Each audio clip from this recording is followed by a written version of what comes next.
Thank you, Luke, for that lovely story. Good evening, classmates, faculty, staff, family, and friends. As I was thinking about what I wanted to say, I realized how hard it is not to write a really corny commencement speech. When I complained about this to my friend, she said, "Claudia, don't worry about being corny. This is the Ag College. You'll be amazing." So, that terrible pun aside, it's inevitable that this speech will be corny. So I'll get the corniest part out of the way now. 4 years ago, this moment, commencement, seemed unbelievably distant, and I never imagined that I would be here, representing the graduating class of the College of Food, Agricultural, and Natural Resource Sciences. I suspect that last part may be because I started out here as a student in the College of Biological Sciences. But nevertheless, tempus fugit. Time flies. Here we all are. I am thrilled and honored to be representing this class. We should all be immensely proud of our various accomplishments. We've come from different backgrounds, with a multitude of ideas and ideals, and each of us has a unique goal in life. However, when we leave here tonight, we'll all have at least one thing in common aside from the fact that we are all CFANS graduates. We, the class of 2012, face a world in turmoil. We face a rapidly increasing population. We face the consequences of more than a century of unsustainable oil use. We face a changing climate with strange weather. We face an economy in its first stages of recovery. To be honest, at first glance, leaving the world of the university seems very daunting. So let's dig a little deeper into this. We face an immense challenge, but rather than being stalled by fear, by pessimism, or by complacency, we need to stop and take a few deep breaths, and then consider the future.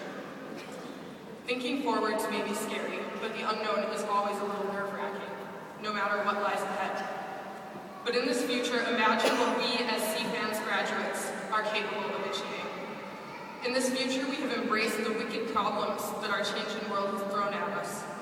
As Seneca, an ancient Roman author, once wrote, "Non quia difficilia sunt non audimus, sed quia non audimus difficilia sunt."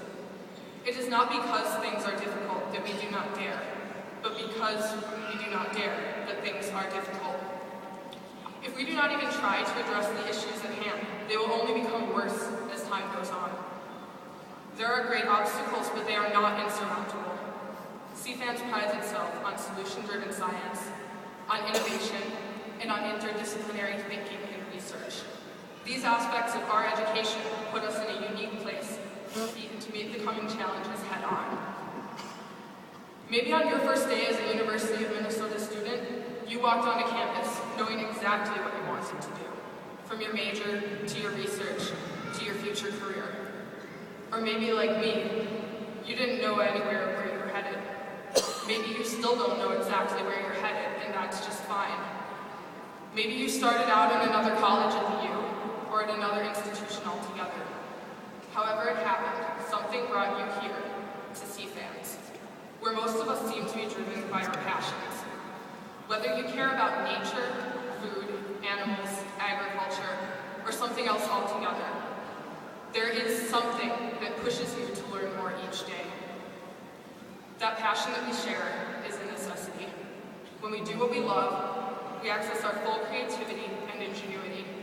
The root of our passion lies in the wonder for the world that we felt as children, and that hopefully remains with us throughout our lives.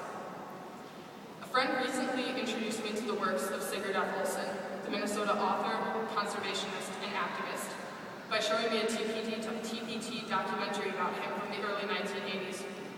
Now, beyond the cheesy music and endless shots of coffee brewing, these words resonated powerfully with me. When you lose the power of wonder, you become old, no matter how old you are. If you have the power of wonder, you're forever young. The whole world is pristine and new and exciting. I think that he was exactly right. Viewing the world with imagination and some level of innocence allows us to innovate. Because through the lens of youthful wonder, nothing can be impossible. So grasp your wonder tightly and don't let go. go outside, play, enjoy yourself. And remember, sometimes you just have to be. Allow your imagination to recharge itself and to thrive. Our passions, our ideas, and our efforts will be the essence of a more sustainable, healthier, and more beautiful world.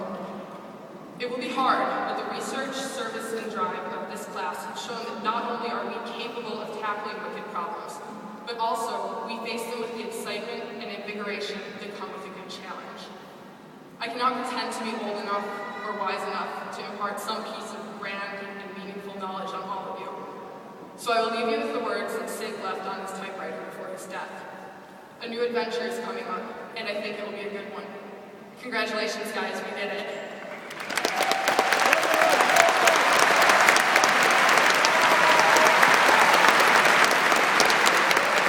Don't fall.